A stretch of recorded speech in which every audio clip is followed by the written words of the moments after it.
श्रावण मास का पहला सोमवार होने के कारण आज सुबह से ही शिव मंदिरों में भक्तों का तांता लगा हुआ है। उज्जैन के महाकालेश्वर मंदिर में दर्शन के लिए श्रद्धालु देर रात से कतार में लगे हुए हैं। यहां पर तड़के 2:30 पर बाबा महाकाल की भस्म आरती शुरू हुई, जिसमें हजारों श्रद्धालुओं ने दर्शन लाभ लिए। श्रावण मास भगवान भोलेनाथ का सबसे प्रिय माह माना गया है। मान्यता है कि श्रावण मास में शिव आराधना करने से सभी कष्टों से तुरंत ही मुक्ति मिलती है। श्रावण के पहले सोमवार के दिन आज महाकालेश्वर मंदिर में बाबा महाकाल की विशेष भस्म आरती की गई। भस्म आरती के पहले बाबा को जल से नहलाकर महापंचामृत अभिषेक किया गया, जिसमें दूध, दही, घी, शहद और फलों के रस से अभिषेक हुआ। अभिषेक के बाद भांग और चंदन से भोलेनाथ का आकर्षक श्रृंगार किया गया और भगवान को वस्त्र धारण कराए गए। उसके बाद बाबा को भस्म चढ़ाई गई। भस्मीभूत होने के बाद झांझ, मजीरे, ढोल, नगाड़े और शंखनाद के साथ बाबा की भस्म आरती की गई। भक्त आज के दिन का विशेष इंतजार करते हैं, इसलिए आज महाकाल के दरबार में सुबह से ही उत्साह और आनंद का माहौल है। श्रावण भादौ मास में सोमवार को बाबा महाकाल की सवारी निकाले जाने की भी परंपरा है, इसलिए आज शाम को बाबा की सवारी भी निकाली जाएगी। मान्यता है कि अपनी प्रजा का हाल जानने के लिए सवारी के रूप में राजा महाकाल नगर भ्रमण पर निकलते हैं। यहाँ बाबा की सवारी के दर्शन के लिए लाखों की संख्या में श्रद्धालु सड़कों के किनारे घंटों इंतजार करते हुए और महाकाल की एक झलक पाकर अपने आप को धन्य मानते हैं। कहाँ से आए और किस उद्देश्य से आया जब जी, सावन के इस पावन महाकुंभ में आज सोमवार के दिन बाबा महाकाल के दर्शन करने का सौभाग्य प्राप्त हुआ है और हमारी मंशा केवल यही है कि बाबा महाकाल की कृपा सभी देशवासियों के ऊपर बनी रहे, सभी स्वस्थ रहें और निरोग रहें। कहाँ से आए हो, कितने वर्षों से आप आ रहे हैं यहाँ पे? सर, मैं गुना ज़िले से आया हूँ, मध्य प्रदेश गुना ज़िले से, और मेरा नाम आशीष रघुवंशी है और मैं निरंतर सावन में हर सोमवार उज्जैन आता हूँ। कितने जन आप आए? हम 5 से 6 लोग आए।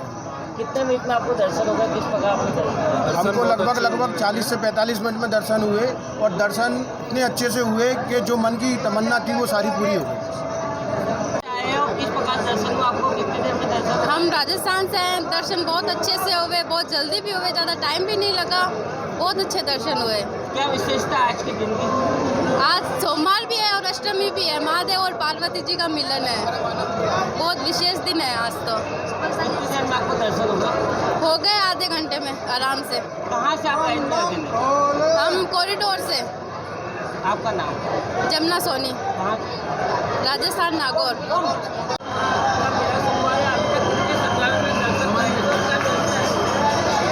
पहले से एक्सपेक्टेड था कि श्रावण सोमवार का पहला सोमवार है श्रावण महीने का, निश्चित रूप से भक्तों की संख्या बहुत ज़्यादा होगी। उसी के तारतम्य में मंदिर प्रबंध समिति, पुलिस प्रशासन ने पहले से तैयारी प्रारंभ कर दी थी और आज हमने जब भस्म आरती प्रारंभ हुई उसके 15 मिनट बाद ही चलित भस्म आरती प्रारंभ कर दी थी। चलित भस्म आरती में हज़ारों की संख्या में भक्तों ने दर्शन किए। एक अनुमान है कि सुबह जब चलित भस्म आरती हमने 2:45 को शुरू की, उससे लेके 7 बजे से लगभग 40-50 हज़ार भक्तों ने चलित भस्म आरती के दर्शन किए और लगातार भक्तों का तांता लगा हुआ है। बाबा की भक्ति बिल्कुल चरम पर है। हालांकि बाहर बारिश का मौसम है, लेकिन फिर भी आप देख रहे हैं कि बड़ी संख्या में श्रद्धालु लगातार आ रहे हैं। पूरी तैयारी की गई हुई है। आप देख रहे हैं लगातार ज़्यादा ड्यूटी लगाई हुई है, पुलिस की ड्यूटी लगी है, सर्विलेंस सिस्टम लगा, 800 कैमरे से पूरा मंदिर परिसर और बाहर की जो भक्तों की संख्या उसको मॉनिटर किया जा रहा है और भीड़ को मॉनिटरिंग करते हुए उसका प्रबंधन किया जा रहा है। मूल उद्देश्य ये है कि जो दर्शन करने के लिए आ रहे हैं बाबा के, वो आसानी से दर्शन करें बिना किसी समस्या से। देखिए, जिस प्रकार से सुबह से लोग आ रहे हैं तो निश्चित रूप से संख्या काफ़ी रहेगी। अभी हमारा पिछले सावन महीने में लगभग 1,70,000 2 लाख तक गया है। उम्मीद है कि ये लगभग इससे और देर को होना चाहिए। बाबा महाकाल के प्रथम सोमवार प्रातःकाल भस्म आरती से ही भक्त लोग बाबा महाकाल के दर्शन पाकर अपने आप को धन्य मान रहे हैं। बाबा महाकाल की भस्म आरती में विशेष श्रृंगार पूजन किया गया, राष्ट्र कल्याण की कामना की गई। बाबा महाकाल का एक ऐसा दरबार है जहां साल भर में एक दिन ऐसा आता है जब भक्त लोग पहले सोमवार का इंतजार करते हैं, क्योंकि यह पहला सोमवार ऐसा होता है जहां पर हमारे शास्त्रों के अनुसार जो 16 सोमवार के व्रत करते हैं वो आज ही के दिन से बाबा महाकाल के दरबार से ही व्रत और उपाय उपास प्रारंभ करते हैं। बाबा महाकाल भी आज पूरे दिन व्रत रखते हैं। सायंकाल भक्त लोगों को दर्शन देने के पश्चात ही पुनः आने के बाद ही बाबा महाकाल अन्न ग्रहण करते हैं। इसलिए बाबा महाकाल के दरबार में सायंकाल मन महेश के रूप में भक्त लोगों को दर्शन देने के लिए निकलते हैं और रात्रिकालीन जो संध्या आरती है वो बाबा के आने के पश्चात की जाती है। जय महाकाल। उज्जैन से सुभाष जोशी की रिपोर्ट।